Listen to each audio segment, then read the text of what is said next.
दोस्तों, आज मैं आपके लिए लेके आया हूँ साइंस का लेसन नंबर 6 यानी कि बायोलॉजी का पहला चैप्टर लाइफ प्रोसेस के हैंड रिटन नोट्स।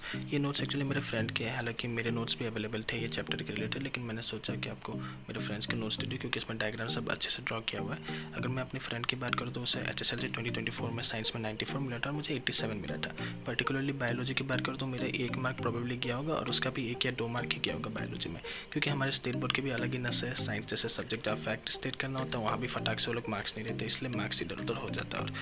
और अगर आपको ये चैप्टर के रिलेटेड PDF लिंक चाहिए, अगर आपको डिस्क्रिप्शन में जो कि नहीं मिलता है, तो आप मुझे इंस्टाग्राम में DM कर सकते हो। मैं आपको एज सुन एज पॉसिबल आपको PDF के लिंक अवेलेबल करवाने की कोशिश करूँगा। और इंस्टाग्राम में हमें फॉलो भी कर लीजिएगा और साथ ही साथ चैनल को सब्सक्राइब भी कर लीजिएगा। फ्यूचर में अलग अलग स्ट्रीम के भी हम 11 और 12 के नोट्स लाने की कोशिश करेंगे। और अगर आपको अलग अलग सब्जेक्ट के रिलेटेड नोट्स चाहिए होंगे तो भी आप हमें कमेंट सेक्शन में बोल सकते हैं। हम जल्द से जल्द उसके ऊपर वीडियो लाने की भी कोशिश करेंगे। और आप देखते रहिए वीडियो आगे तक।